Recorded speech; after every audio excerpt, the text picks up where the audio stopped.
Anyway, so I thought actually we'd start in a slightly unusual place for me, which is your current situation in a way that, from what I understand, when we last talked, you, at least for a couple of years, I don't know whether it's still the case, but you ran your lab in London from Croatia.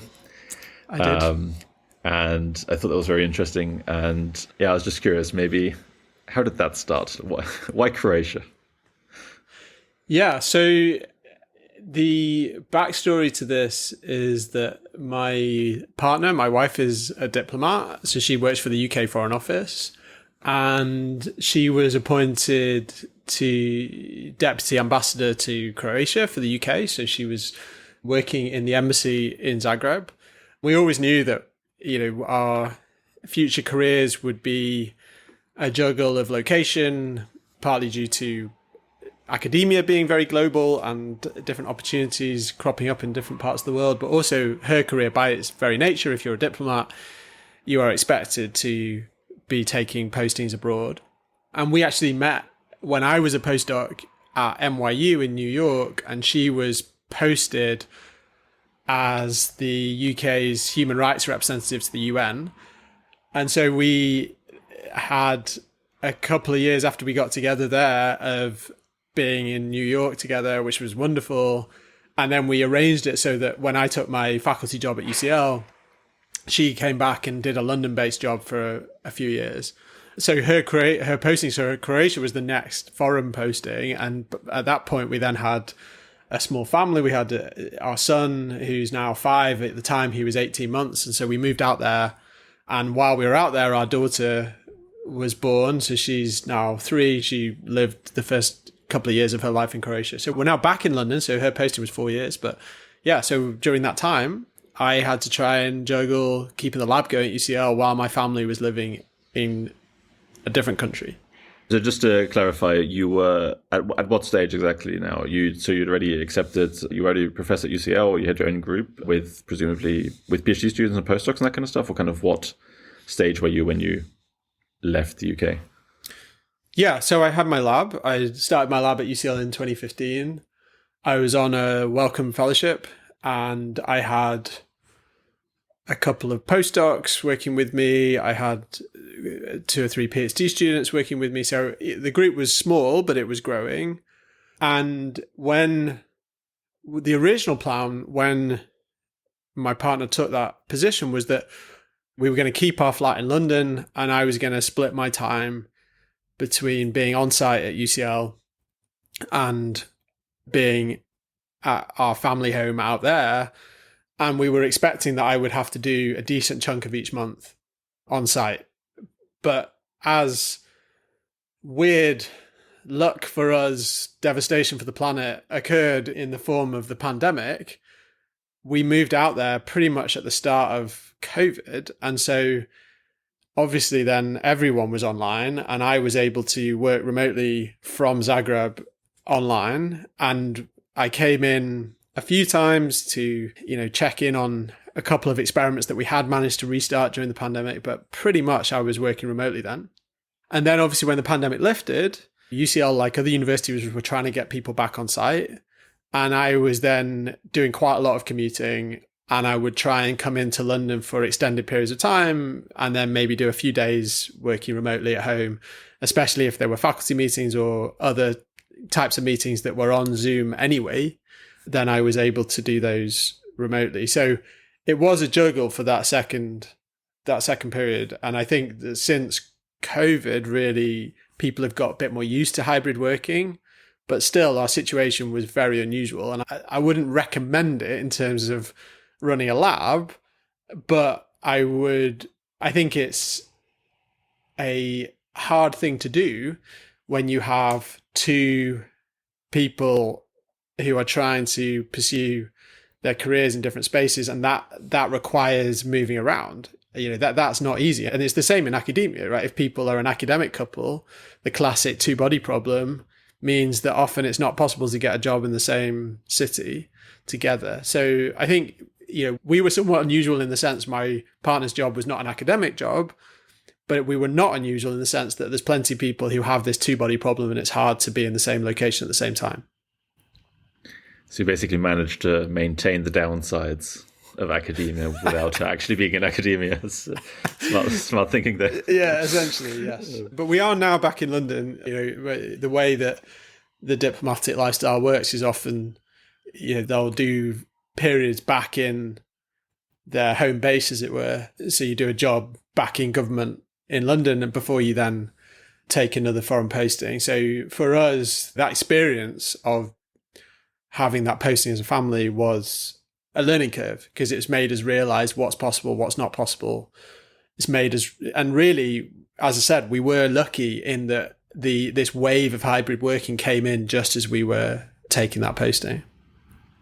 Yeah, I guess it really is such a coincidence that, basically nothing changed in the beginning. But so presumably then at some point your wife will have another posting somewhere else then again, or what's the... Yeah, and it's possible. I think at the moment now we're back in London. We've got two small kids. They're both, my son's in school, primary school. My daughter's in nursery, but will go to primary school soon. We're keen on giving them a bit more stability here for a while. And so, so it's probably not something that's going to happen over, the next few months or years. It's probably a few more years down the road. But yes, that is something that we're thinking is on the cards. The good thing about being a UK diplomat now, as opposed to say 30 years ago, is that now you get a bit more choice and a bit more control over when and where you go in the world. It used to be that you just got sent places and your spouse and your family had to go with you. Now there's a bit more recognition that's not always conducive to family life, especially. Yeah, I guess, presumably then it also limits who even wants to do it. Yes, yeah, exactly. And also the old model used to be that the diplomats were primarily male, their wives didn't work, they followed them around the world, they looked after the kids. Whereas, now if you've got both partners pursuing their own careers, then it's very hard to be suddenly just upping sticks and being sent somewhere. Yeah. So I have lots of questions that I should probably then ask your wife rather than being a diplomat. Well, if you can find anything out from her about where she's planning to go next and when, do let me know. Okay. Yeah. Right now I don't have any insights, I'm sorry, but I'll do my best. But I guess one thing to say about, the lab side is that my lab tells me that it was okay in the sense that they were able to meet with me one-on-one. Some of those meetings were on Zoom, but it was possible to keep projects moving. But there was definitely a loss of cohesion in terms of there's just something about all being in the same room and having those weekly lab meetings where everyone's in the same room and sharing a physical space that really changes the dynamic. And I think that's something that for us maybe lasted a bit longer because of my personal circumstances with where my family was. But everyone experienced that during COVID. Every lab experienced that. And I think that in the kind of science we do, cognitive science, where a lot of the data analysis can be done anywhere, even some of the data collection can be done anywhere. If you're collecting behavioral data over the web, for instance, then you can pursue your science. You can keep it going in the sense that you can analyze the data, write the papers and so on. But I think the ideas just suffer. The cohesion on terms of, okay, everyone's pulling in a common direction and how to cross-fertilize different lines of work, that really suffers. And so I've been actively trying since I personally was more on site in London. I've been actually trying to encourage other people as well to be around more physically. And I think we are noticing the difference now. I think it's good that we're all more keen to be back on site. So I was going to ask, especially, I guess there's then two different parts, or I guess maybe three. One was during COVID, one was then kind of after the pandemic settled down, and now it's back when it's to normal. I was just curious, how do you then try and, especially if you're not on site, I'm just curious, how do you try and instill this kind of sense of community and direction, maybe when you weren't there? And then, is it now just, trying to get people to be in the same room and that's kind of it? Or is there... I'm also curious, whether there are just other kind of nuances maybe to it that you've kind of realized during that whole process. Yeah, it's a good question. I think there's lots of different ways of going about building lab culture, and they don't all have to rely on physical proximity. I think there are a lot of groups now that are doing this more distributed model where people are part of a wider research group, but they're in different locations around the world and they meet on Zoom and so on. I think what we did during the pandemic, which I thought was important, was that I was very conscious that I needed to be communicating at much higher rate out to the lab than I otherwise would. So I would often start each week by writing a message to the whole group and say, this is what's going on. And just those kind of communications that come from the PI, I think are helpful because they realize people start to feel part of something. Similarly, we have a lab Slack where everyone is often posting about papers that they've read or papers that they've got coming out themselves or talks that are going on and posting Zoom links to those. So there's just a bit of chatter there that I think is helpful, that people feel part of something. And then obviously, during the pandemic, like a lot of other groups, we were trialing things like having a Zoom drink on a Friday or that kind of thing. It is important to try and do those things. And then I think we've also got the challenge as our lab that we're, even within UCL, we're geographically distributed. So I have my academic appointment in psychology, but we do a lot of our science at the functional imaging lab in Queen Square. And we've also got a footprint at the Max Planck Center for Computational Psychiatry. And so different people in the lab are sat at different locations, and we also have different meetings that we need to go to, which might be, say, a 5 or 10 minute walk away. So those same principles apply, I think, even when we're now more in on-site mode. So I think that what I've tried to do since people have been coming into the lab more is instill we have 2 days a week where I expect everyone to be on site unless they're away. And that coincides with our lab meeting. It coincides with the departmental seminar that we go to. So there's kind of like a sense in which you will see people when you come in those days. And then people have some freedom outside of that to decide how much they come in.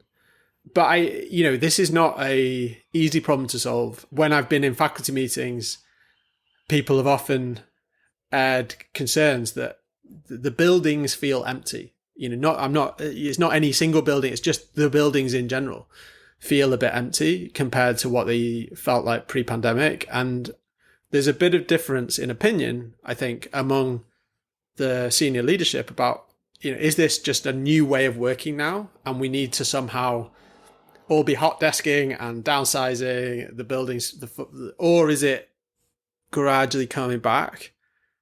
And I'm not sure. I think hybrid working is not going to go away, but I also detect a sense in which people are like, let's predominantly be on site now.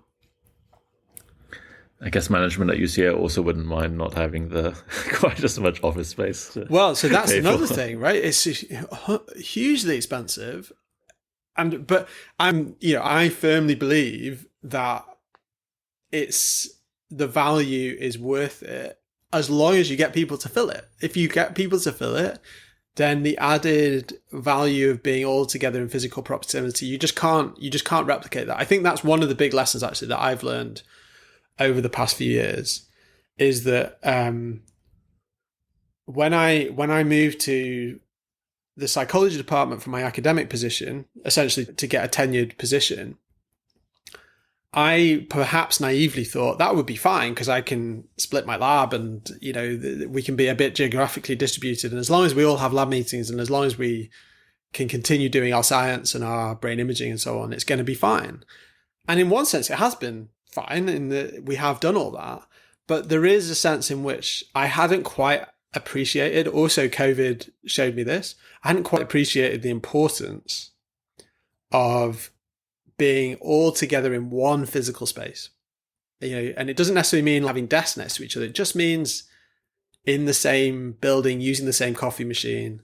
I just heard on the radio the day, I think yesterday, there was a leaked Zoom call where Jamie Dimon, the CEO of one of the big banks, big investment banks, was ranting about how everyone on Zoom these days is just checking their email and he hates it and he wants everyone back on site and all this kind of thing. Yeah, I get it. I mean, yeah. Yeah, I mean, during the pandemic, I never really liked the whole... I never went, as soon as like conferences, for example, went to Zoom. I was like, I'm not going to sit in another Zoom meeting. So I just basically didn't do which I guess maybe wasn't the most helpful thing in the middle stage of my PhD. Yeah. But no, I mean, I struggle with it because like I benefit hugely personally, obviously unusually so given my wife's career, but also just day to day. Like I benefit from being able to take the odd day where because of picking up the kids or whatever, I just haven't got the time to get into the office and back and so on, and benefit by being able to switch a meeting online.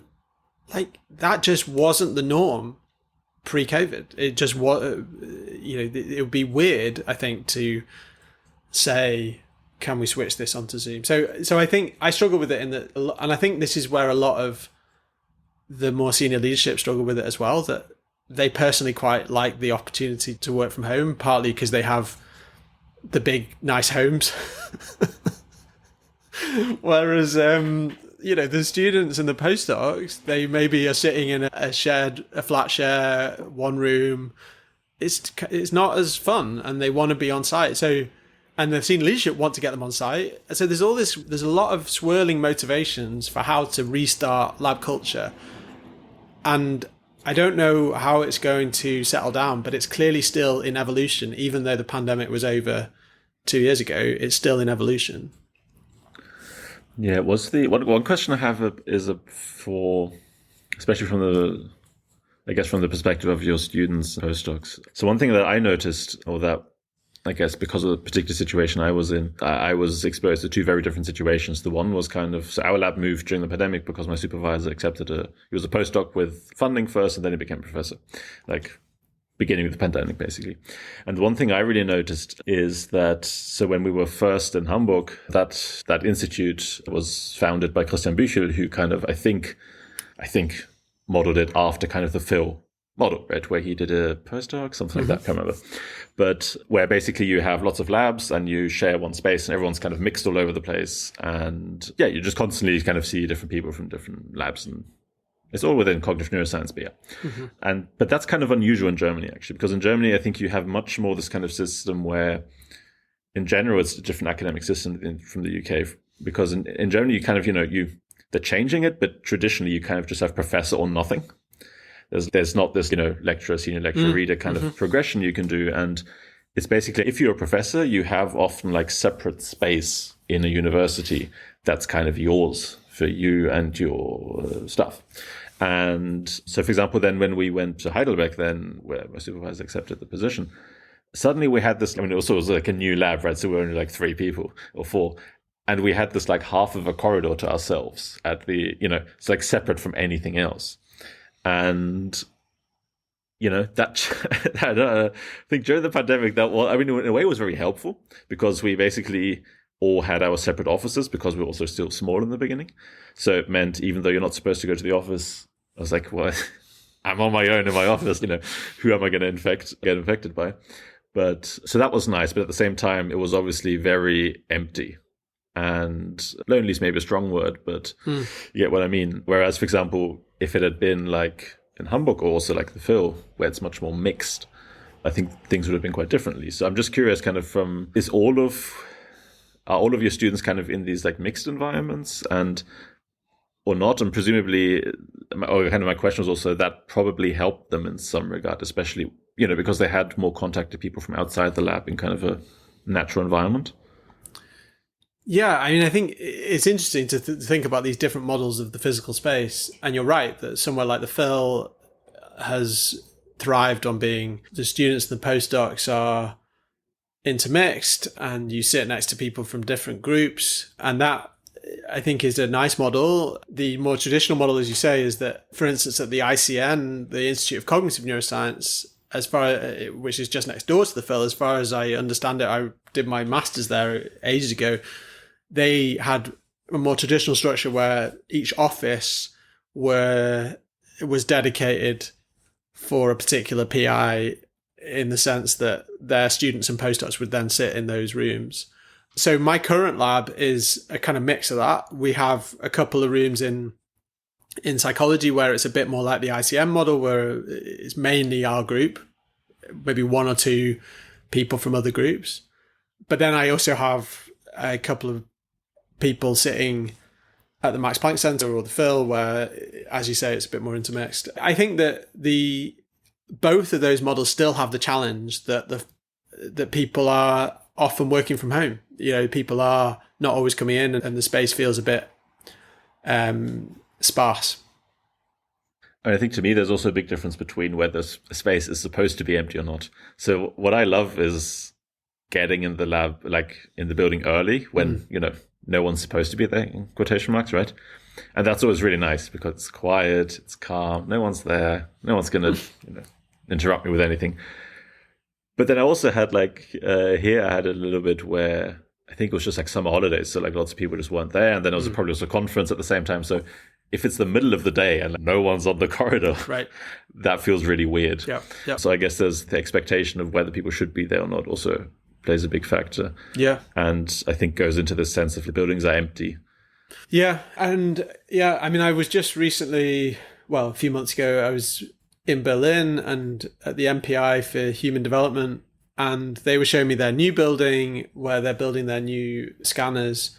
And in that new building, they've set it up so that it's hot desking, and they have a set of rooms where the rooms are color coded. And hot desking is when you share desks. When you when you don't have a fixed desk, and they had this system where I think it was mainly for visiting students at the moment. I think if you're a permanent student there, you do get your own desk, but they'd set it up so that you could essentially come in and scribble on a blackboard when you plan to be at a particular desk.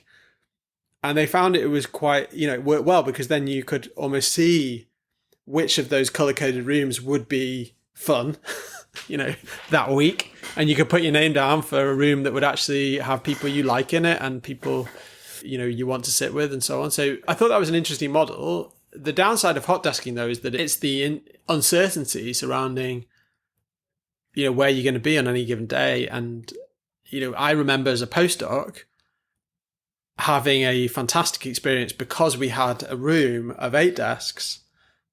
We were from different labs. So this was at NYU, New York University. There was Nathaniel Dawes' lab, there was Liz Phelps's lab, and then there was Leila Davachi's lab around the corner. And on that corridor, there was a couple of postdoc offices where it was just postdocs drawn from those different groups.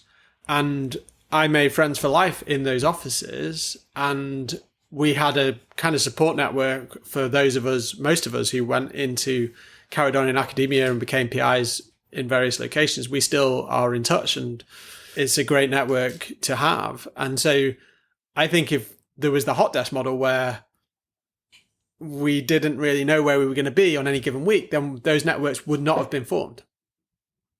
To kind of maybe finish off the section of how labs change, I guess, in recent years.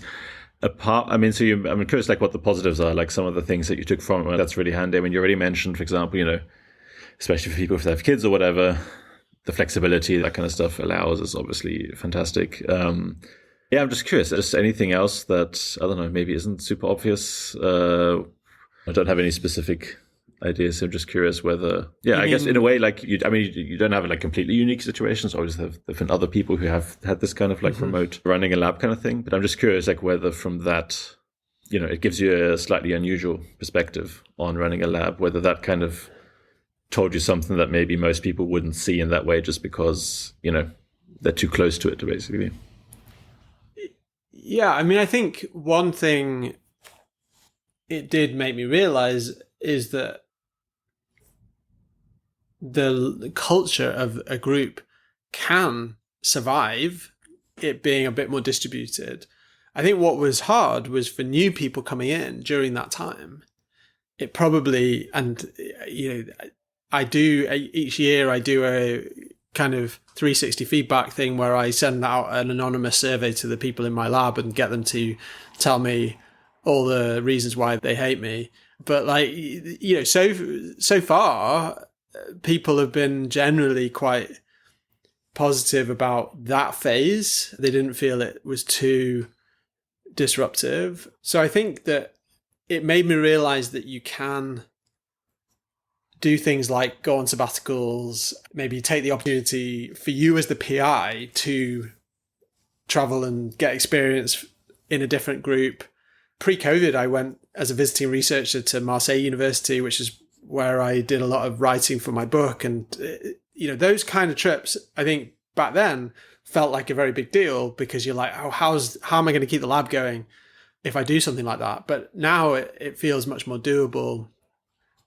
So I think that's the main lesson I took away from it. The lab culture, people, and I remember Uta Frith saying this to me years ago when I was anxious about being away. I think, that was it. It was when I was planning to take a period of paternity leave after the birth of my son, not for very long, just a month. But I was nervous about not being able to meet regularly with the students and whether they were, and I remember her saying to me, like, they're adults, they'll be fine. They know, just let them get on with it.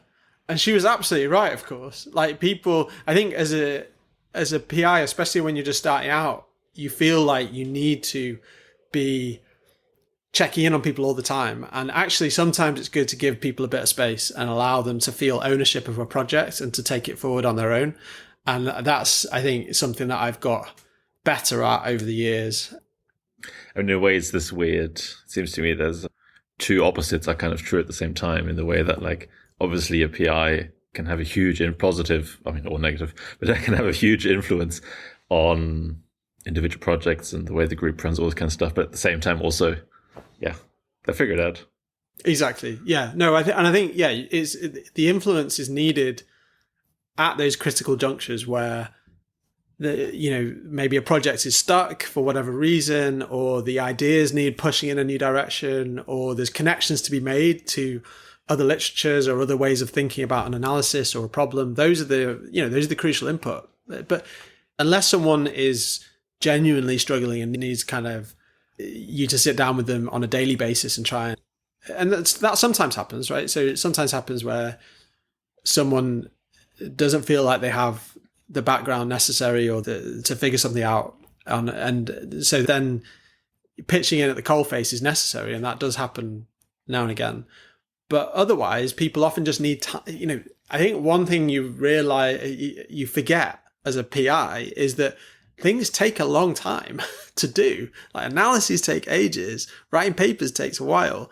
And so, whereas it's easy to say, well, I haven't heard from this person from 3 or 4 days, so I should follow up and see whether they've done X or Y or Z. And obviously, they're in the midst of it. So I think that getting that balance right in terms of pushing and asking for how things are going, and then just giving people space to take ownership of a project and take it forward, that's hard to strike. And but also it's sometimes easy to be too hands off as well. There's the one thing I did do, I intentionally forced myself to not take on new PhD students when I was working more remotely, because I knew that those early phases are when, you need that more day-to-day guidance. And so, I think for postdocs, just often letting them get on with it is the right way to go about things.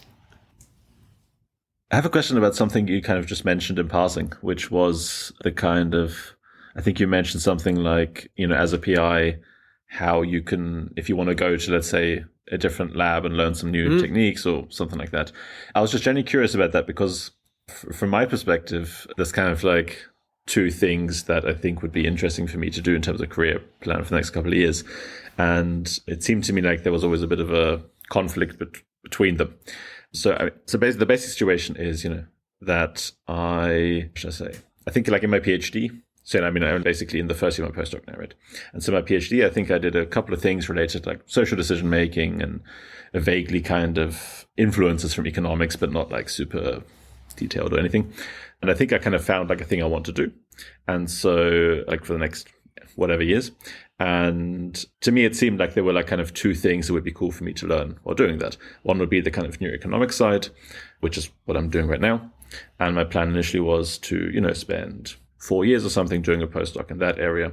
And then I also wanted to learn more of the reinforcement learning side for another 3 years or something like that, where I can, really focus on those two things and get really good at them.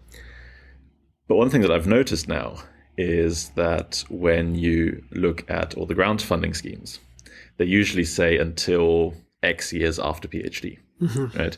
And so I took about half a year off between my PhD and my postdoc. And so basically the question I'm getting to is basically if I want to still learn these two things, it seems to me that if I also want to apply for grants, then usually up to like 5 years or something, that seems to be roughly when a lot of these starting grants kind of things have their deadline. So it seems to me a little bit that, let's say in the lucky case that I get one of them, I would not be able to do a second postdoc, at least not both with that duration, to learn this other thing. So I was just curious kind of what your input on that would be, because, is the suggestion then, well, keep doing both, but be faster? No, actually, it's a tricky problem. And you're absolutely right that I think paying attention to the clock post-PhD is important, because strategically, if you want to go for something like an ERC starting grant, then you're looking at, I think it's less than 7 years post-PhD. Maybe there are other domestic grants that have similar clocks. My personal view on that, in terms of the funding way to run funding schemes, is I think it's a mistake for funders to tie it too closely to time post-PhD. I think it makes more sense to tie it to experience or, your seniority within say, a university system or whatever structure you're within that's supporting your career. So, for instance, Wellcome, the UK charity, which funds a lot of neuroscience in the UK and around the world, has recently removed this clock in terms of the grants still have career stages attached to them. So they have what's called an early career award and a career development award. But the guidance there is more about, are you currently running a lab and you want to establish yourself internationally, or are you just starting out building your lab? What's the level in terms of what support you need? So that then frees up training to perhaps take longer or shorter, depending on what skills you need to build up. But in a world where there are clocks attached to starting grants, then you absolutely need to strategize around that. My suggestion in terms of building up skills in two areas is, if you can, as you say, try and get during your postdoc, if you can get some kind of visit to a lab where they specialize in that skill and your PI is happy to let you do that, then that's one way of getting an intensive deep dive into those methods. Another thing to do is to go ahead with applying for those starting grants, get your lab up and running. You will still feel like a postdoc in those early phases of starting the lab anyway, and you will be your own best postdoc. That's, I think, an important thing to realize, that when you start a lab, even if you take on one or two people, it would be a mistake, I think, to switch into senior PI mode where you just expect everyone to kind of progress the papers and the analyses, and you sit back and let the big publications roll in. That's not going to happen. You need to be acting like your own best postdoc in the group. You're still going to be the one analyzing the data, writing the papers, and so on. And so that can also be a time when you say to yourself, for the kind of work I want to do in my lab, I need to carve out some time where I take time to go away and learn new techniques. And that can either be physically visiting another lab, or it can be things like just carving out time to read and follow online courses or whatever it is, that's useful to plug those knowledge gaps. I guess a specific example I have in mind right now, which maybe adds a little bit of color to my question, is that, for example, so in Germany, there's this scheme called the Eminöter thing, which is a bit smaller than an ERC starting grant, but it's that kind of thing, roughly. It's, you get funding for like 5 years, roughly, and a couple of PhD students, that kind of thing. And that's what my supervisor actually had. And so that's through which I was employed. And so, for example, that one, I think, has until 4 years after PhD, the deadline, right? Which is insanely short, I think, to apply for it, right? And I guess, I've seen, I guess, firsthand, like how much work it is starting a lab, and doing all these things. And I guess the concern I have more is that I would, in starting a lab and supervising people and doing these things, there would just be no time. Like realistically, there would just be no time to actually learn these things. So that, is it then a kind of, you're looking slightly critical at that point. Do you think you can still do it?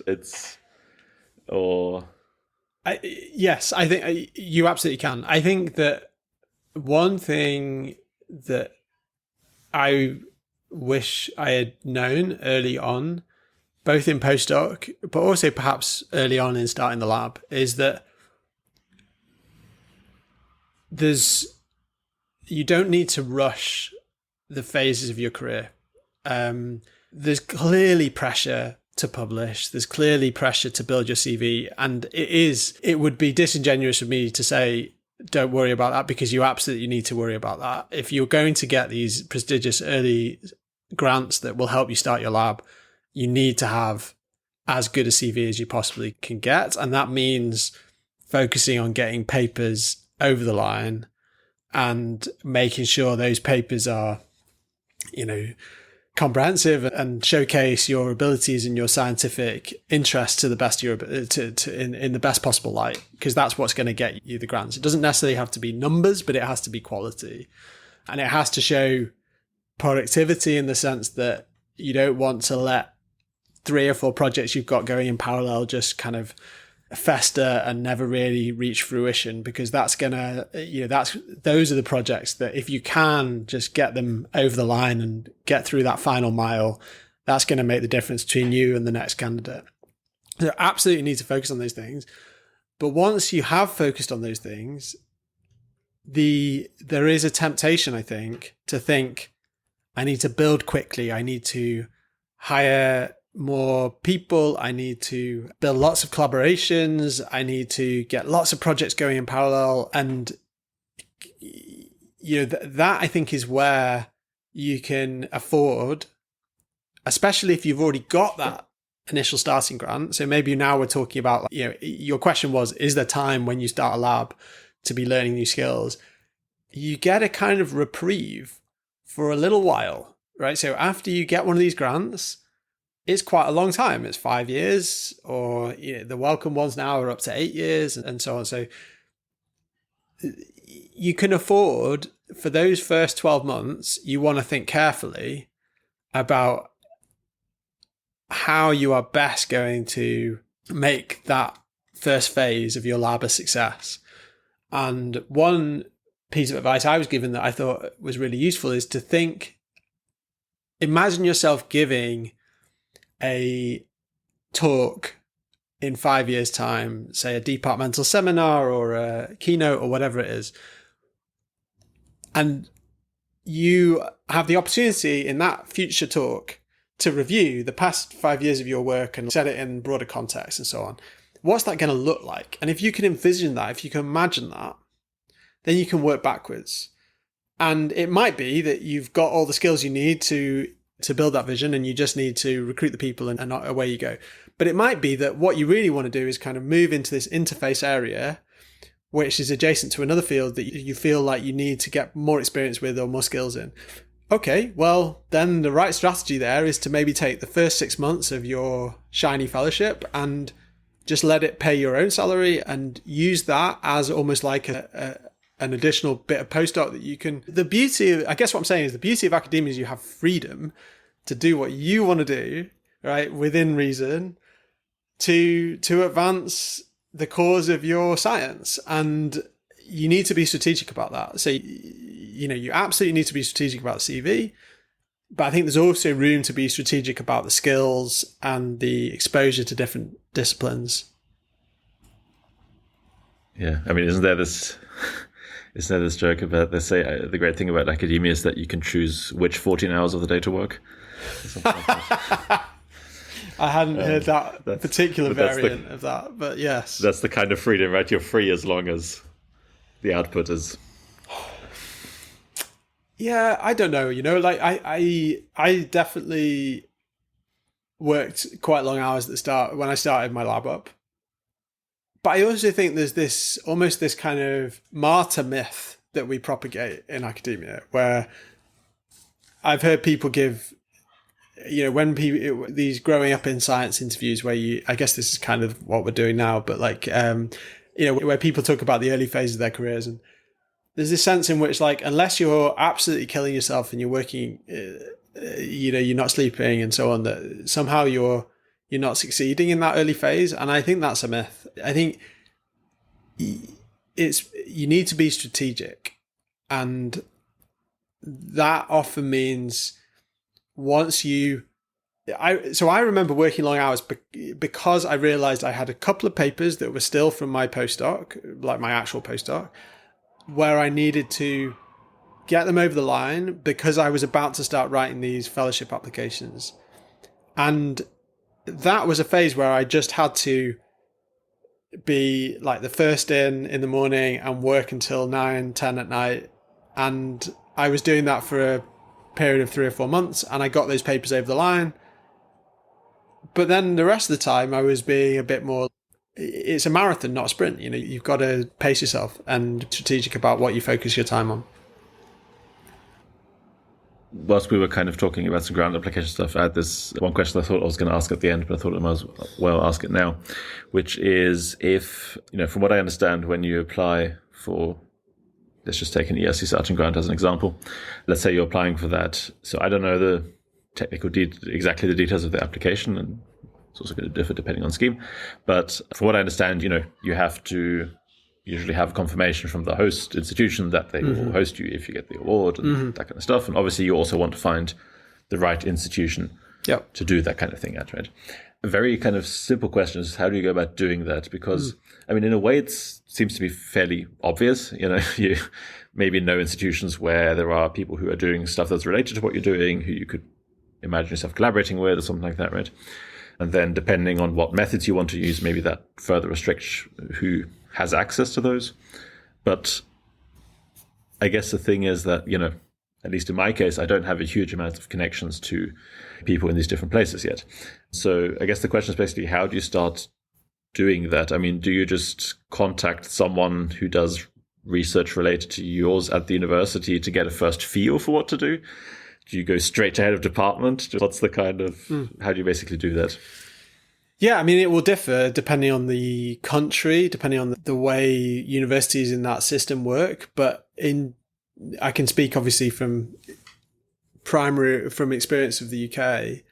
So if we were, say, you're looking to put in an ERC starting grant at a UK institution, then first of all, you'd want to think carefully, as you say, about where's the best host institution for you, the methods you want to use, for the kind of departmental colleagues you would have. You'd also want to think carefully about where would attract the best students. So, if people will obviously be attracted to work with you on a particular topic, that's a draw, but that's not the only draw. They're also going to want to be drawn to the wider institution. And so if you're Oxford and Cambridge, then you can attract internationally on the basis of your name.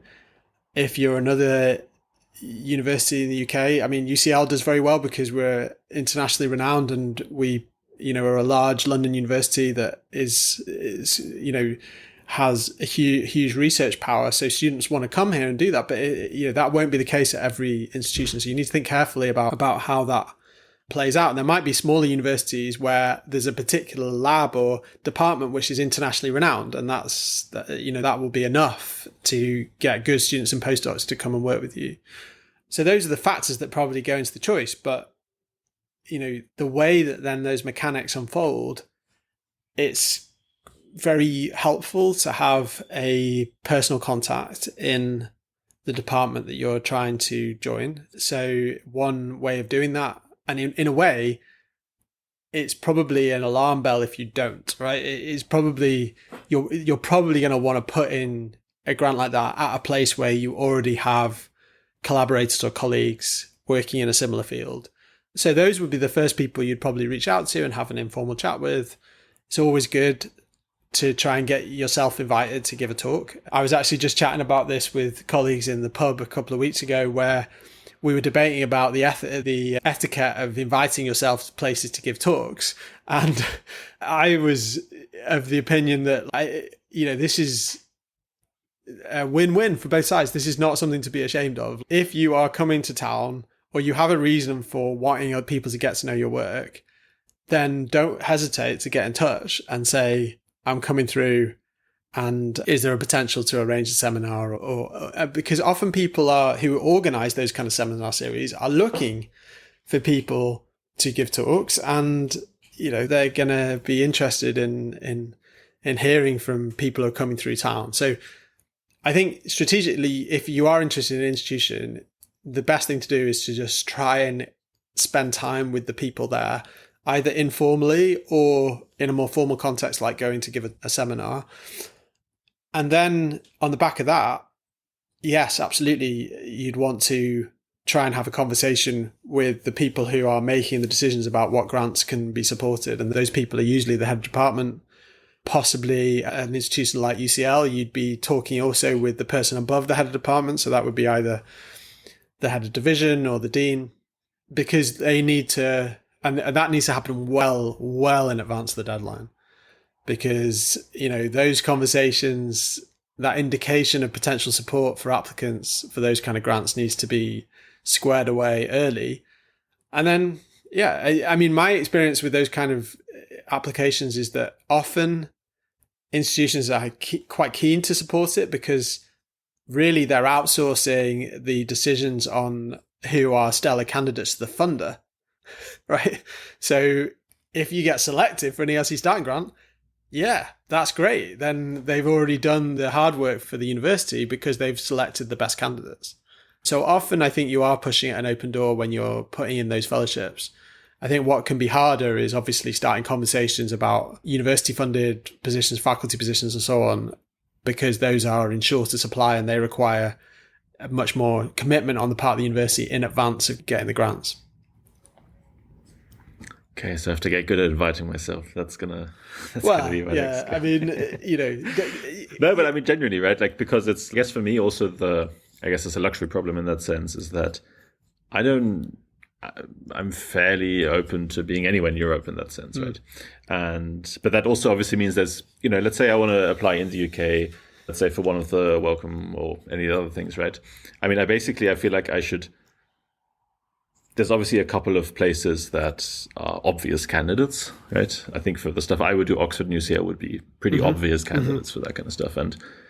But obviously I'd need to get to know the people there to really figure, because like sometimes on the surface things can look a certain way, but they're actually different, or they, for whatever reason, don't want to have another person with this kind of thing working for them or whatever, right? There can be lots of reasons. Yeah. So it just seems to me that like almost like within each country, you have to look at several institutions and get to know them to see kind of what really works, which of course becomes quite time consuming at some point. But I guess that's just what it is then. Or yeah, it is. I mean, the other thing to say is that the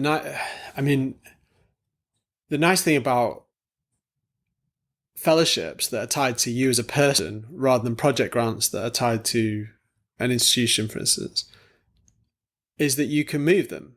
So it's important for the competitiveness of your fellowship that you try and get as much of this worked out in advance. But there are also conversations to be had after you get the offer.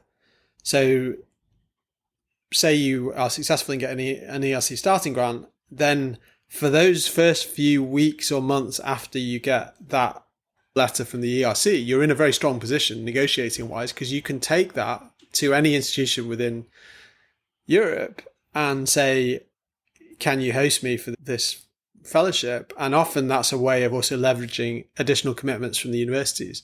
So I'm not advising you to like be duplicitous with any potential host institution, but I guess what I am saying is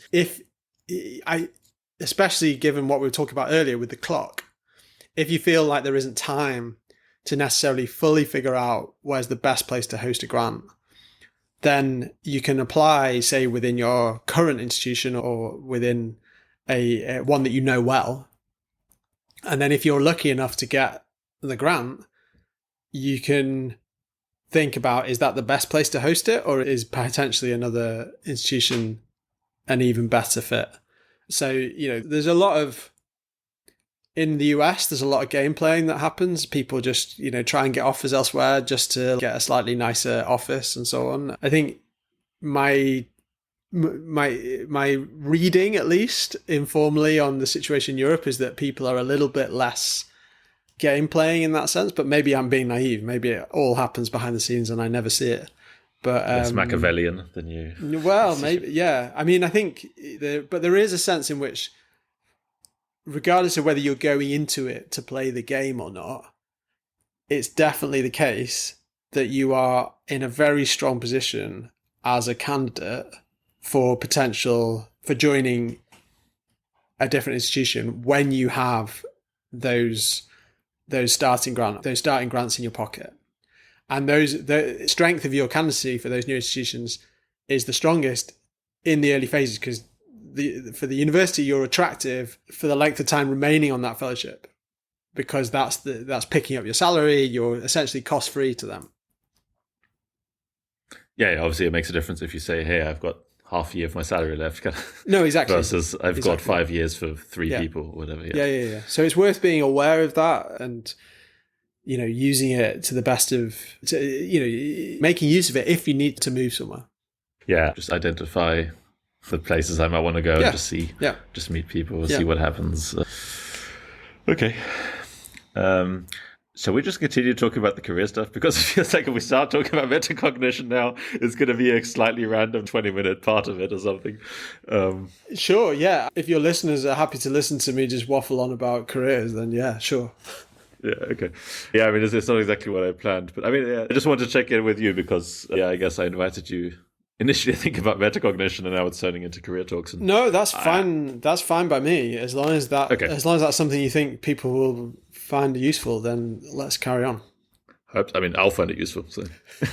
And I'm the best proxy I have, right? Because I don't know who's listening. There you go. Yeah. Anyway,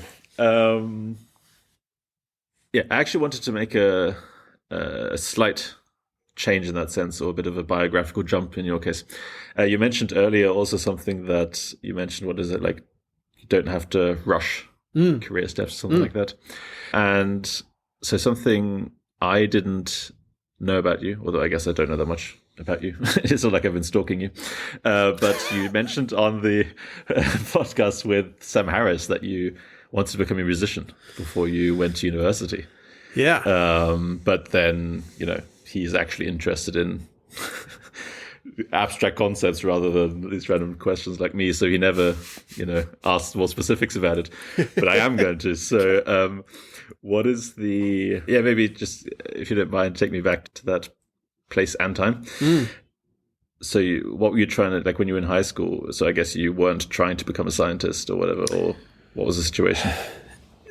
Yeah, I mean, I was interested in sciences, and so in the UK system, you take exams at 16, so they're called GCSEs, and then you take another set of exams when you're 18, which are called A-levels, and that's, those are the exams on which you go to university on the back of. So for my A-levels, I chose all sciences and music.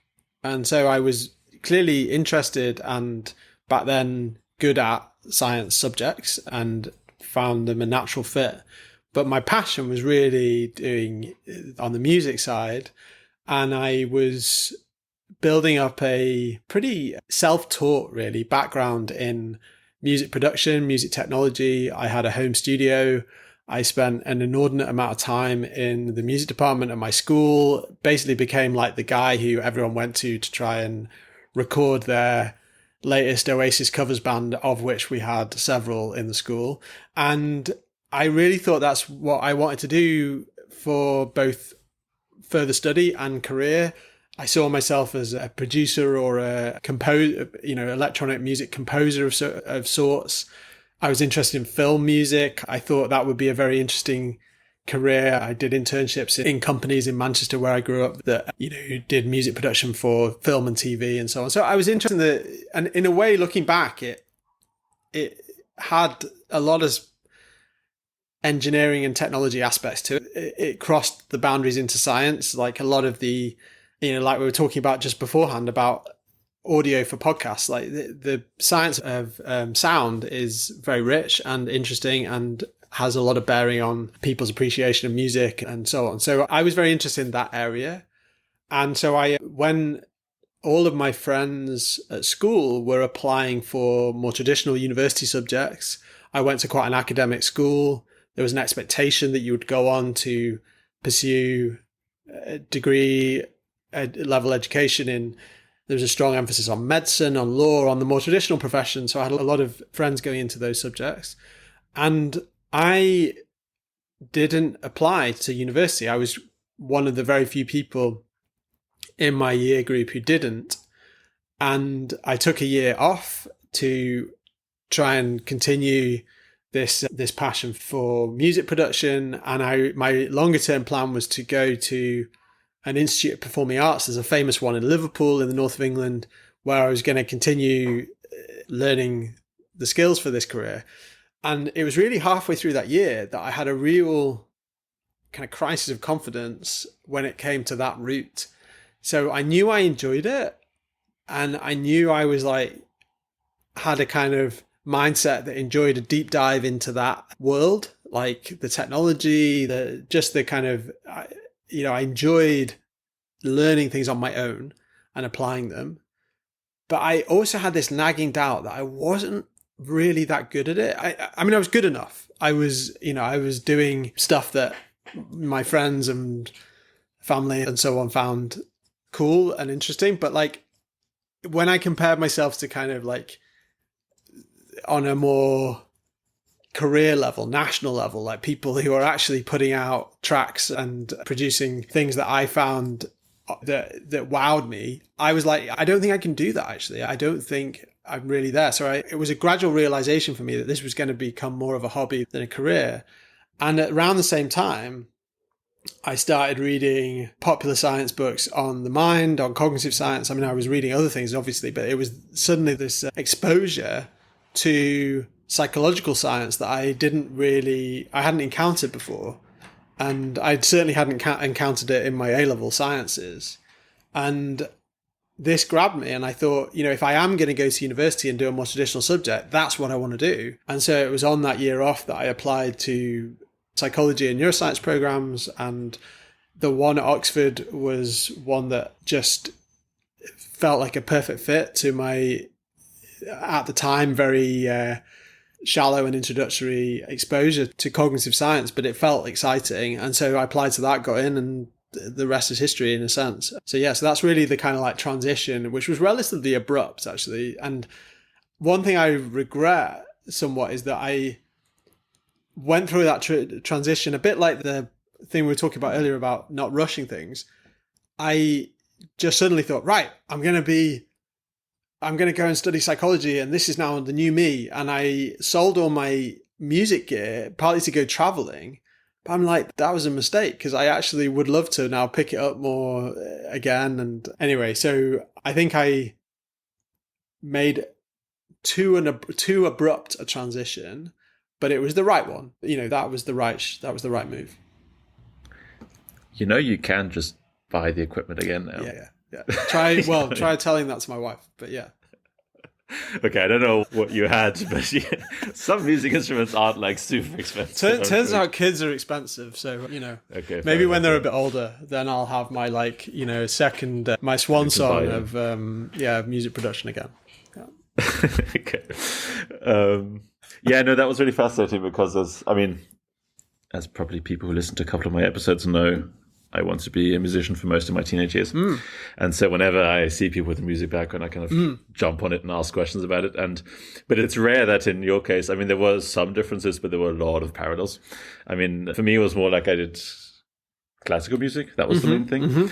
And in the way for me, the problem was that I started my best instrument, my favorite instrument, piano, at 14. So I'd done trumpet and double bass before and continued doing it. But Unfortunately, the thing that I actually was by far the best at, what came most natural to me and that I enjoyed the most, was the thing that I started so late that... I see. Yeah. I mean, actually, funny enough, since then, there's one guy I know of who's made a professional career as a pianist who started that late. But his surname is Wunder, which is the German word for wonder.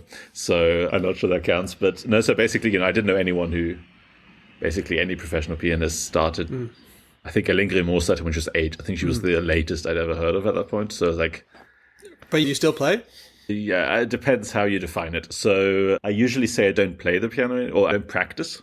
Right, so if there's a piano around, if I'm not like the kind of person who would just like jump on any piano that's in public, but if I have at my parents' place as a piano, if I have an electric piano that I sometimes bring with me, I'll play occasionally. And during my PhD, I actually had half a year in which I took lessons again.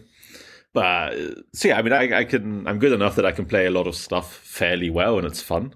And in a weird way, it's almost more fun now than it was when I was, doing it seriously, because now it's like, I don't expect it to be perfect. Whereas back then it was just like, I think I can be very self-critical.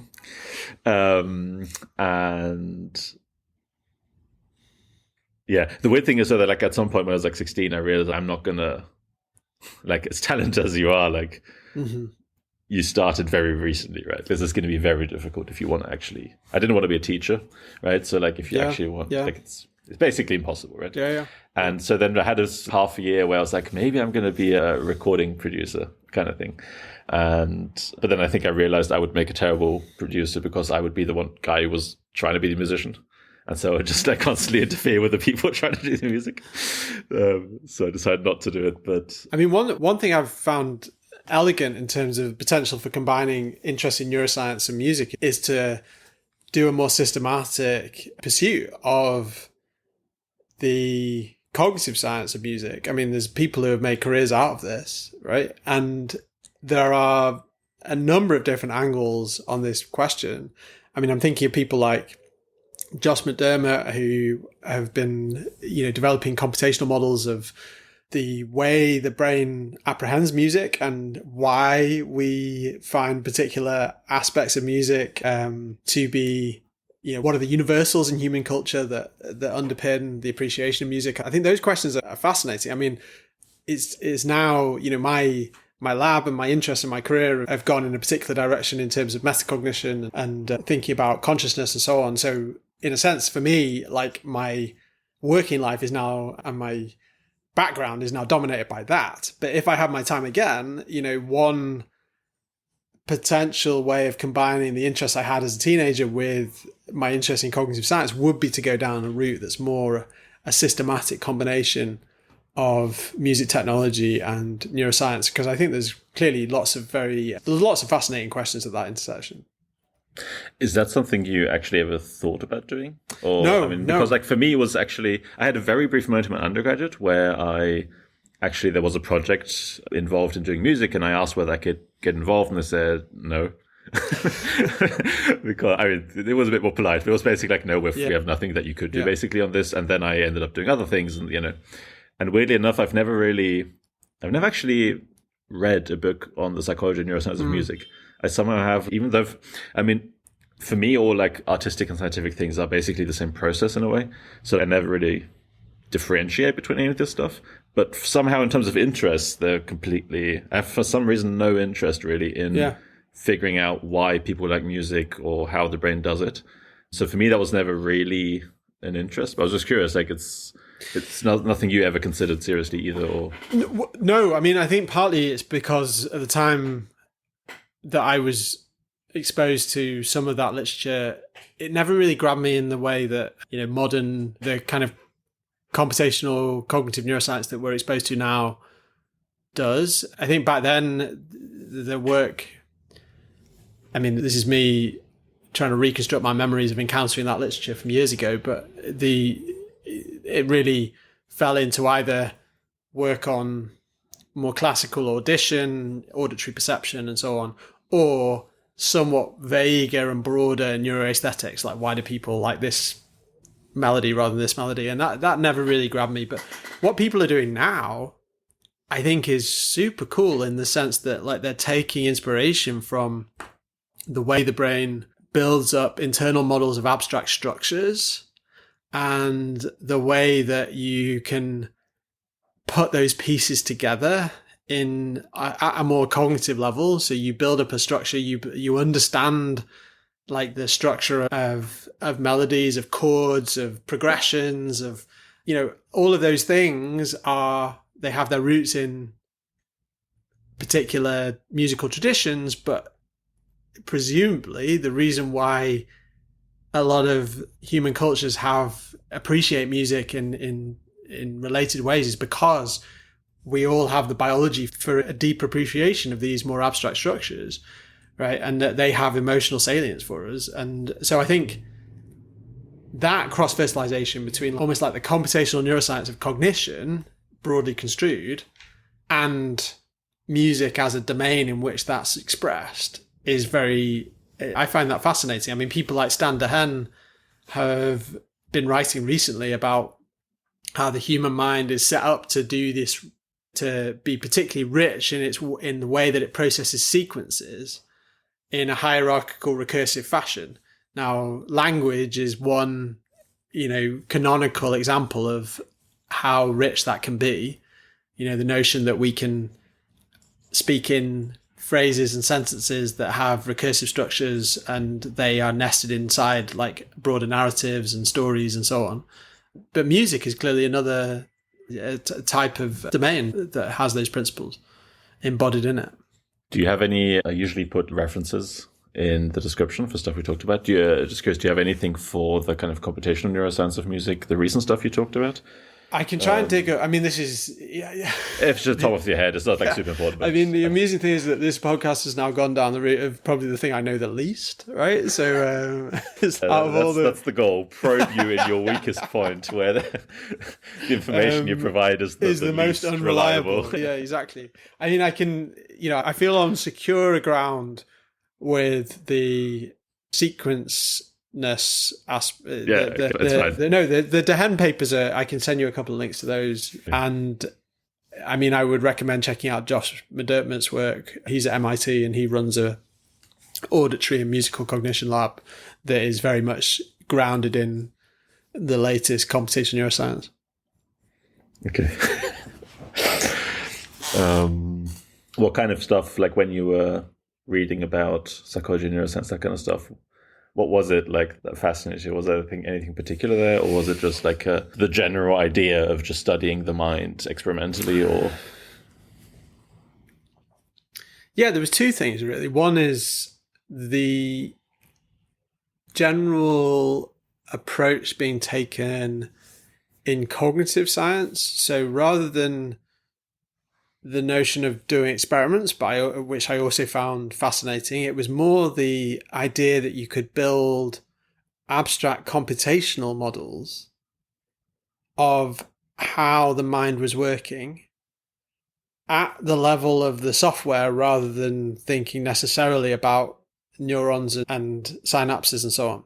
Now, at the time, I didn't know that these were, this was the field of computational cognitive science, but now I see that what I was fascinated back then by was this notion of a more algorithmic level of analysis, to use Mars 3 levels, like rather than down at the implementation level, at this level where we can understand how the mind is working in terms of the computations it's performing over representations. And I found that idea that you can almost think of the mind as a piece of machinery as absolutely fascinating. It's one that I hadn't been exposed to before. And really the book that got that interest sparked off was Steven Pinker's How the Mind Works, which was an amazing exploration of how you can apply that kind of insight, the notion that the brain is an algorithmic artifact, that to all these different domains, including, I think, music. I think the music was in there as well. But language, decision-making, cognition, things that we think make the human mind special, like how does it actually work under the hood? And this notion that you can think of it in mechanistic terms was really eye-opening for me.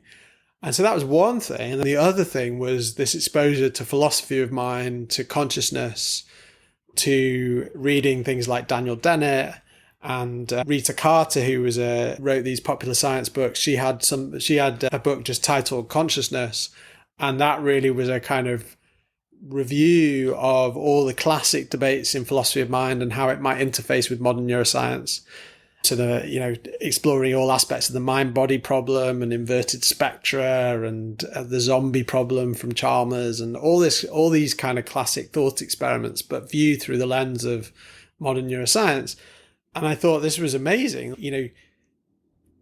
Might it be possible to now use the new technologies that were just coming on stream when I was reading all this in the early 2000s, things like fMRI, things like, the ability to do, proper cognitive neuroscience that allowed us to start testing some of these models. And I found it fascinating that you could maybe use some of these technologies to then make progress on classical problems in philosophy of mind. I mean, now I think that is not going to be the case, to put it bluntly. I think those problems are conceptual problems. I don't think my feeling on those classic questions now, the nature of consciousness and the mind body, the metaphysics aspects of those questions, the metaphysical aspects of those questions, is that modern neuroscience will give us answers to those questions, but not because we'll discover something like, here's the neural correlate of consciousness. It's going to put pressure on our conceptual understanding of things like the mind, consciousness. It's going to put pressure on our concepts. I think AI is doing the same thing. AI is putting pressure on our concepts of what it means to have a mind. So what do you mean by putting pressure on? I mean that the mystery of those conceptual divisions between, say, mind and brain are going to get weakened by the fact that we now have a deeper understanding of the underlying mechanisms. So an analogy here is useful, right? So if you take the concept of life, of something being living, and you look back at history and how philosophers have considered life and what it means to be a living organism, then there's various ways in which that concept has been understood. You can go back to kind of the animism of the ancient Greeks, then you go all the way through to people thinking life is equal to having a soul in more religious traditions. Then you go through the Enlightenment period, where now there's considered something like it may no longer be a soul in kind of religious terms, but there's still some life force that needs to be explained. And then you had people thinking in terms of vitalism. There was this élan vital, that was this special thing that made something living rather than non-living. And then obviously we look back and think those were efforts to understand a concept that perhaps is now looser than people realized back then. There isn't a bright line between what makes something suddenly live and not live. We can think of it in much more mechanistic terms. We can think of it in terms of evolution and the replication of DNA, and we have a much more granular mechanistic understanding of that. Now, you can still have questions posed about what the origins of life and what gets replication off the ground and so on. But, the notion of like there being a special spark that gives something life is now been superseded by a more granular mechanistic description of that. So I wonder whether we're going to be in for something like that when it comes to consciousness. So, rather than thinking there's something special and fundamental about consciousness because it feels like such a irreducible phenomenon, that when we start to understand the mind at a more mechanistic level, we're going to start to realize that it's maybe not that we need to make scientific progress on that question. The scientific progress is going to be on aspects of it, but it's not going to be tackling the whole mysterious phenomenon. Instead, we're going to realize that whole mysterious phenomenon is just ill-posed. It's a concept that was not the right concept to apply when we're doing the science. And so I think that's where we're going to end up eventually. That some of the concepts we have for mind now, they're not going to go away because they're still going to be useful in everyday discourse, just like it's still useful in everyday discourse to talk to people about whether something's living or non-living. But they're going to become less useful scientifically.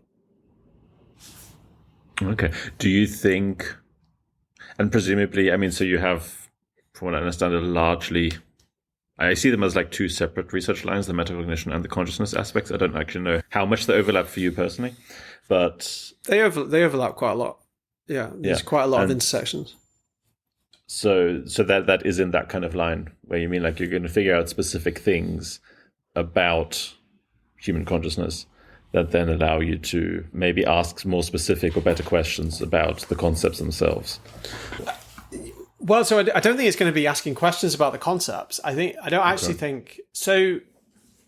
I mean, I think a lot of this has been swirling around for some time now, right? And it's only recently become quite stark, these divisions in the field of consciousness science, where you have this, I think, unbridgeable division between people who are thinking in more intrinsic terms. So they want an explanation of consciousness that is intrinsic to the system itself. So there's some special property that you have a theory of.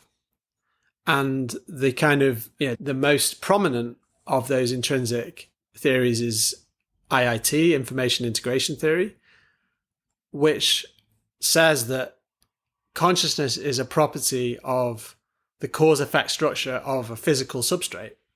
And it's saying that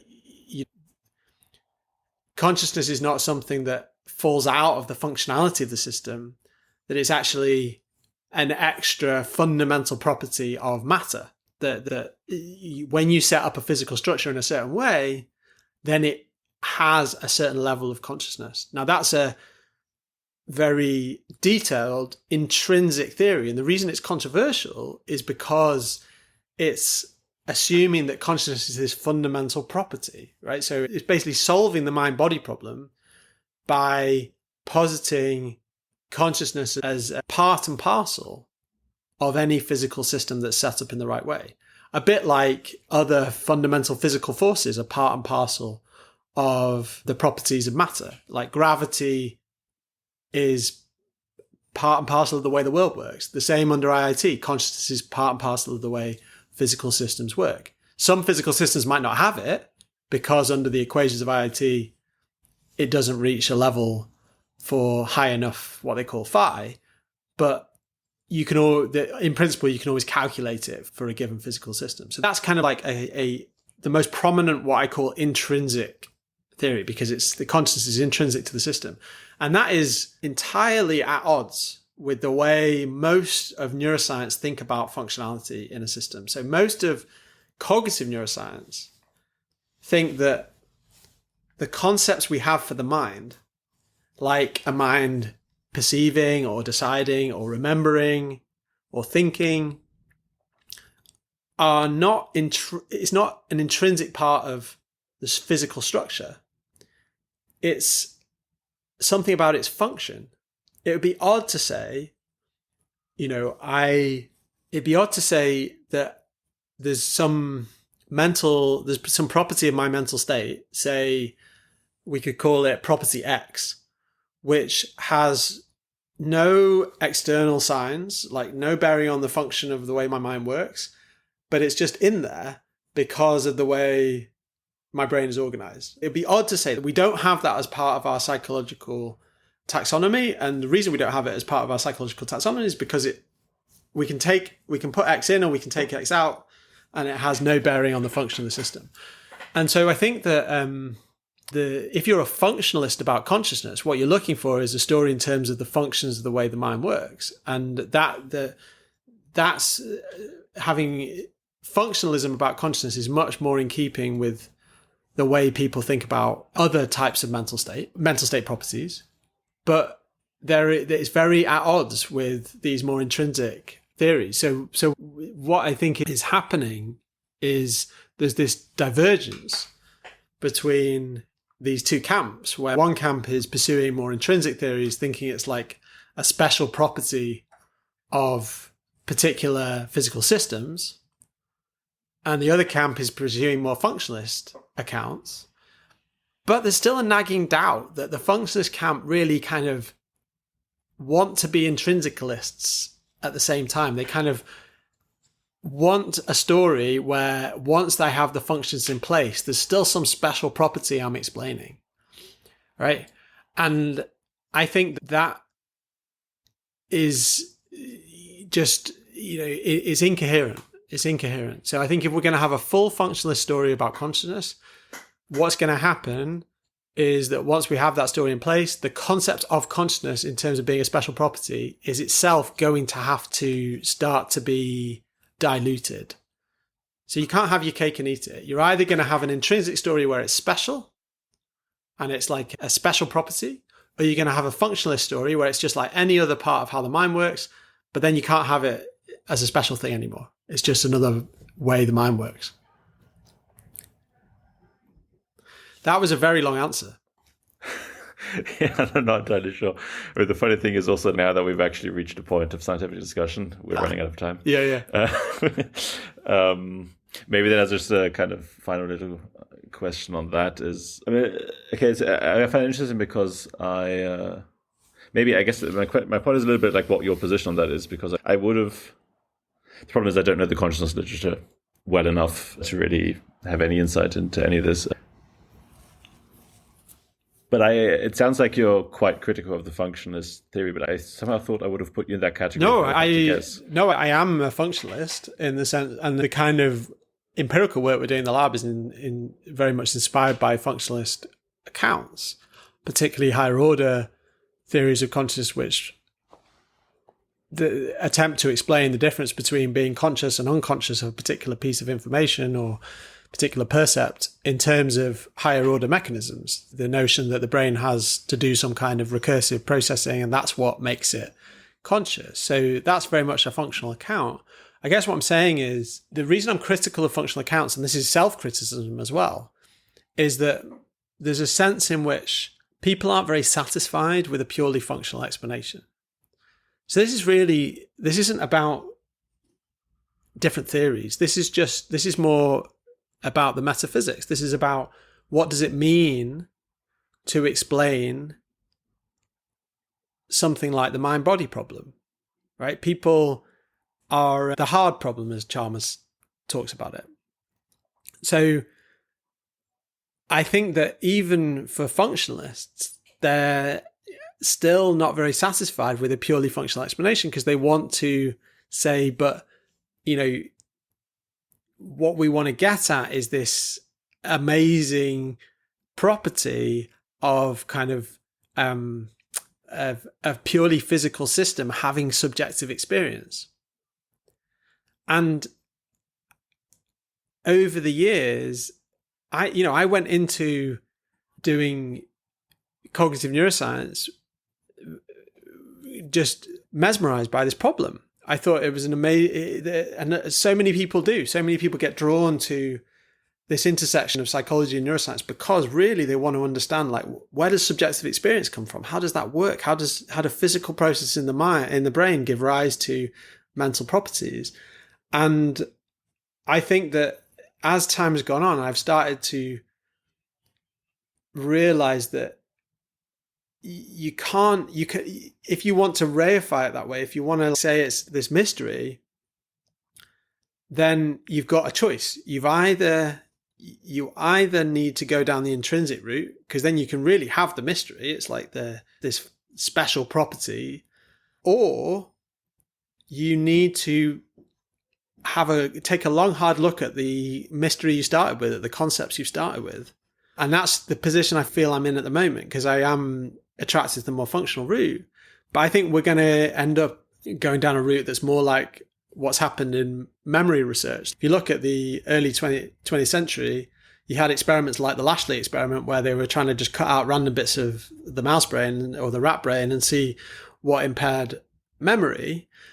And that was relatively undifferentiated. But obviously now we're in a position where we can look back and think, well, what you needed to do to understand how the brain stores information and retrieves it and so on is to think about different memory systems, different types of storage, long-term memory, working memory, all these cognitive science variants of memory storage and retrieval. And that makes a functional explanation much richer and much more powerful. But at the same time, you then dissolved the concept you started with. You might still talk to your friends and family about memory as a psychological construct, but it would be odd to go to a conference full of memory researchers, and when they say, what do you work on? You say memory. And they'd be like, well, what about part? You're like, well, what do you mean? I just work on, memory. And that, I feel like that's what we're in with consciousness science. People are still they're still answering the question in terms of saying, I work on consciousness. It's okay, you can do for now, but if we want to really pursue this functionalist story to its natural conclusion, we're going to have to get more differentiated. We're going to have to start realizing that what we're really studying is a whole bunch of component parts. And that's going to put pressure on the concept that we started with. And the problem in consciousness science is if you do that, then because the inspiration for the original challenge, the original question always comes from first person experience, there are always going to be people who say, no, you're missing it. You're missing the real thing. And that's why we need the intrinsic story. And I just don't know how that's going to resolve. I don't really see how that's going to resolve. And I wonder actually whether AI is going to resolve it for us, but not in the sense of figuring it out, but like the fact that AI is going to increasingly mimic human functionality in ways that are going to be hard to distinguish from, an actual human mind. We're going to start to realize that things that we thought of as reflecting something unique about human consciousness may actually reflect component parts that give the impression of a mysterious whole. Yeah, that was I like the analogy to memory. That made it really clear to me what you meant. Okay. Maybe that's the part to keep in. We'll see. Yeah.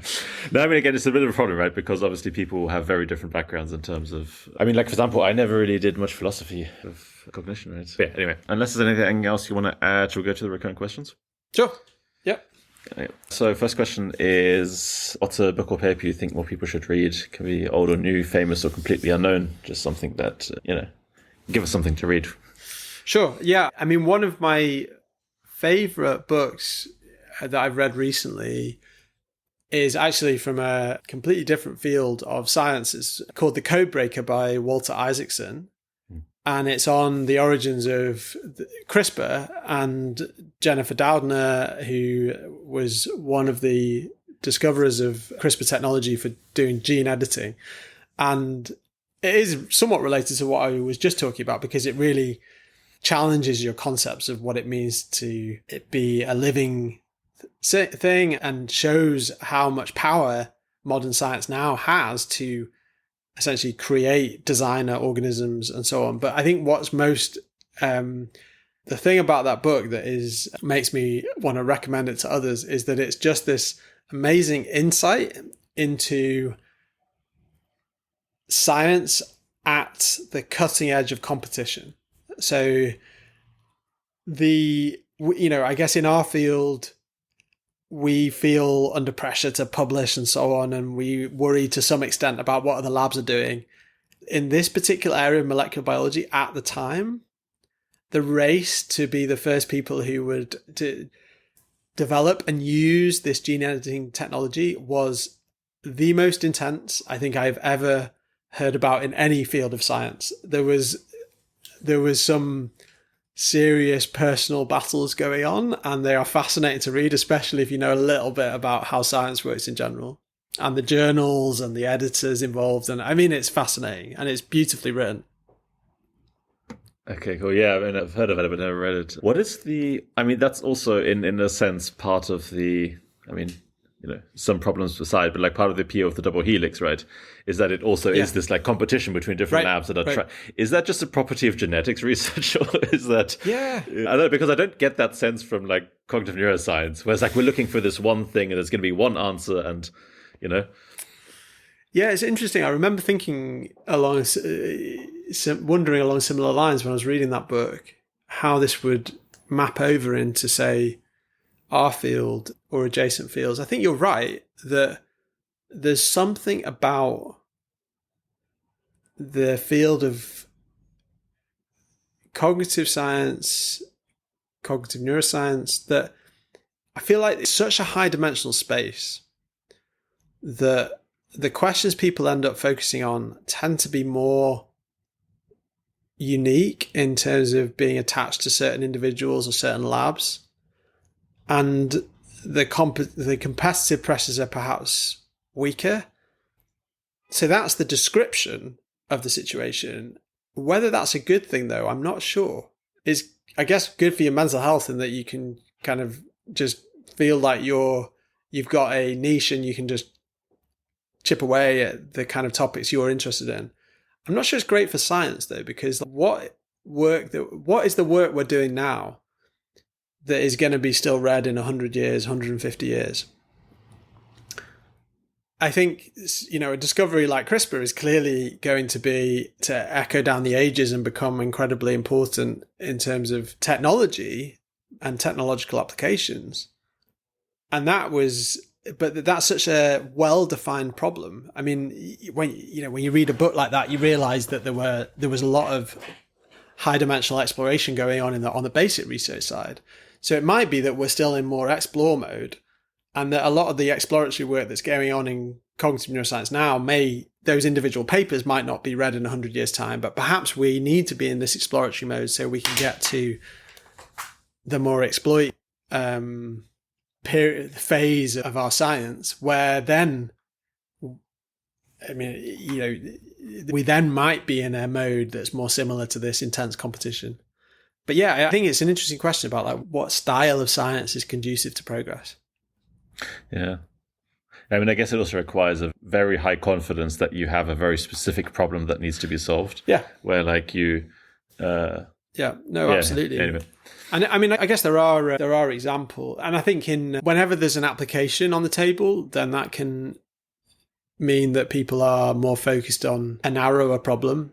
And so, in the fields of developing new drugs for, say, Alzheimer's or whatever it is that people are working on, then that I think can just create competition because the problem is defined through a medical lens, or developing a COVID vaccine, or, there's certain problems that get defined because they have urgent application needs. And then you might end up hitting the solution because you're brave enough to say, no, I'm not going to go for the narrow competition. I'm going to go for the big exploration. Right? And then I'm going to hit a new path towards solving that problem. But I think just the fact that most people will think inside the box rather than outside of it in those situations means that you're going to get lots of labs competing over the same thing. Yeah. Second question is, what's something you wish you learned sooner? This can be from your private life, your work life, just something where, you're like, that would have been nice if I figured that out just a little bit sooner. And maybe also, what you did about it. Or Yeah. I mean, I think it really goes back, I think, to what I was saying earlier about the not feeling like you need to rush. And it's hard to say what I would have done differently on that, because the problem is that's more a feeling. I think the reason people sometimes feel that way is because they're ambitious and they want to advance their careers. They want to, do cool science. They want to build a lab and so on. So there's the kind of like pressure and anxiety that you feel to get things moving. But I think what I would have done differently is realize that, and this is, I always almost hesitate to say this because it just feels so trite and self-helpy, but it is about enjoying the journey. It is about like realizing that even in those early phases, when it seems pressured and you feel like things aren't going fast enough, that's still part of your life, your career, each step is worth just taking a beat to step back and enjoy where you've got to and what you're currently working on and the questions you're focusing on. So I think what I would do differently is just perhaps not be so much in a hurry to get on to the next stage mentally. Yeah. Yeah, I mean, just a brief comment on that. What I also found is that I remember, like, especially in our masters, I think it was a very stressful time because everyone was, trying to apply for PhD programs and getting rejected and, trying again and whatever. And I don't think we ever really talked about it, but like it felt, this like background noise of like, you have to get into a PhD program like now, like in the next couple of months, basically. And the weird thing for me was then, I did. And then for various reasons, I quit that PhD after about half a year and then spent something like the next year or something reapplying for stuff. And I don't think anyone ever really asked me about, obviously once people found out that I quit a PhD, right, we had to talk about it and it was for good reasons and all this kind of stuff, right? But no one ever asked, you spent a year not like doing this. Well, no, exactly. So I don't think anyone ever cared. No. Yeah, exactly. And I think that's part of the reason for looking back and realizing that you can take some time to step off the treadmill for a little while. I mean, it is also true that you don't want like just large swathes of time where there are gaps in your CV and, there's a balance to be struck. There will come a point if you've got like just this black hole of 5 years where someone might question it in a postdoc interview or whatever it is. But, the realization that you can be comfortable stepping away for a little while is something that I learned probably a little too late to be beneficial in those early phases. And especially when my son was born, for instance, my wife took almost a year off with him. And I took a month of paternity leave. And then I also arranged to work remotely. This was pre-COVID when it was all a bit more unusual. So I arranged to work remotely for 3 months while he was still a baby and while my wife was on maternity leave. And yet I remember that period as being, obviously there's, it's amazing having a small baby and there's, there's so many wonderful things about it. But I remember being stressed and anxious that I was taking too much time away from the lab, from my career, from science. And looking back, that was needless, self-imposed. And it wasn't the right way of going about it. And also it wasn't fair on my wife, who also has a intense career. And she was taking a much longer period of time. And I was the one who was being all stressy about taking that relatively short period of time away as a dad. So I think that, realizing that especially in those early stages, it might feel like you have to move at 1,000,000 miles an hour. But if you do, there are costs to doing that. And the costs can be both mental, but they can also be in terms of relationships and so on. So I think, it's worth being aware that, as you say, a little bit of a pause is not going to harm you in the long run. Yeah. Final question is, I guess we've kind of already done this, but advice for PhD students, postdocs, people on this kind of period when they're finishing their PhD and applying for postdocs, or like me, kind of started one fairly recently. Yeah, just anything you want to give people like us on.